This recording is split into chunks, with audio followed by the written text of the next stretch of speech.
Hi, I'm Greg Palmer, and I'm here at Finovate Spring with Theo Lau, the founder of Unconventional Ventures. We've got an interview for Finovate TV talking about artificial intelligence and voice interaction.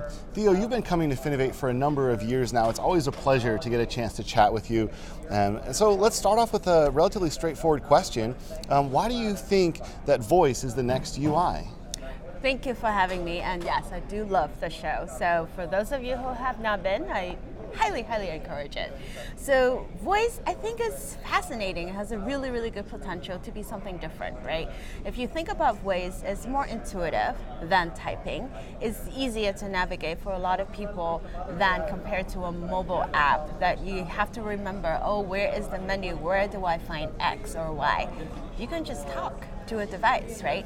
And so for that perspective, it has so much more potential to be adopted by more different people, right? People that have mobility issues, that they don't have to always get up and look for something. They can just talk to a device.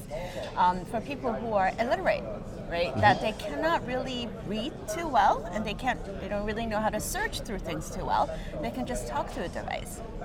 Yeah, and I think I completely agree. We've sort of seen the evolution on stage at Finovate, seen a number of people who started to play with that technology, and I think it's getting to a point where now it's starting to be what we had hoped that it could be. So, what are the top 3 things that banks should know about implementing a voice strategy?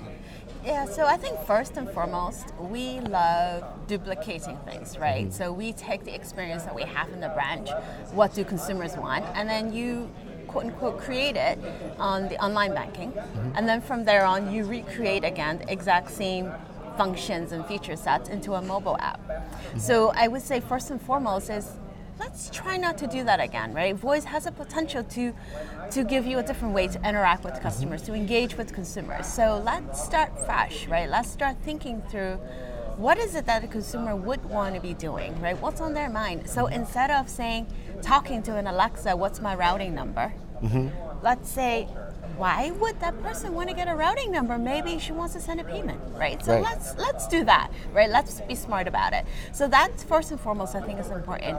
Also thinking about engaging and surfing a wider audience spectrum, I think is important. There's this myth about only older people go to branches, and then only young people like mobile banking. And I think, we've seen, right, from the presentation from a lot of different people the last few days that's not really the case. It's a myth. People will navigate to what makes it useful for them, what can help solve their problem. So let's do that, right? Let's think through and use the technology to be age agnostic. AI doesn't really care how old you are. Right, that's the beauty of it, right? And I think what you're talking about is obviously easier said than done, but that's a good challenge to lay out there, something to be thinking, how do you take it to that next level and really get the most out of it, rather than just replicating functionality that already exists. So, we talked a little bit about this before we actually got on camera here. Is there at some point a limit to what you can do with voice banking? And from a technology standpoint, is there a point at which you can no longer get value out of it, or it breaks at some point? Yeah, I don't see. Here's the thing, right? Voice having a great potential to do a lot of things, I don't think is going to replace all of the interaction points that we have. I think there are still things that you want to go to a bank branch and talk to people for. There's still things that it might be easier to have a screen in front of you. Voice will be a great complementary interaction point. And so, yes, there will definitely be things that, it's just too complicated to try to remember what, it is that you were interacting with the device for. So, yeah, you want to have a screen to complement that experience. Sure. Yeah, I think we also talked a little bit about, at some point, do users start to feel uncomfortable doing things over voice? Yeah. I mean, there's obviously a little bit of resistance to some extent from customers who are really embedded with the processes that they've had and known for a long time. It can take a while to establish that trust. Are you seeing anything that would indicate there's a line, from a comfort standpoint from users to engage with voice technology? I would think so, right? I wouldn't mind talking on the device and say, hey, how much my balance is, but I might not want to hear that back out from the device and broadcast, to everyone around me, right? And so therein itself lies a very interesting design thinking, if you will. what functions, feature function sets would you allow a user to speak to, and then how would you surface that information back, right? Would you then surface information to a device, knowing that you were next to it? Or, would you let the user select and customize?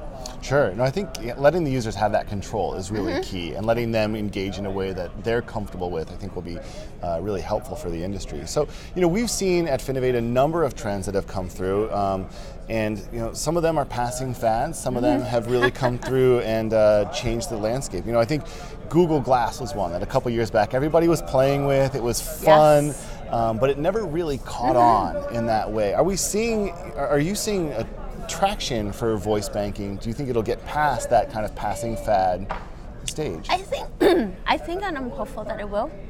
There is a little bit of a difference, right?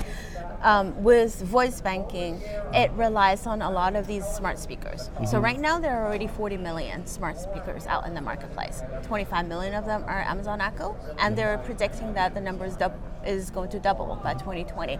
And consumers aren't really using the device just for voice banking, right? I'm not going to go buy something and say, because I want to use it for banking. Banking is a service. I shouldn't have to think about buying a device for that. But what that can do is I want to use it to listen to music, right? I use it to communicate to my family.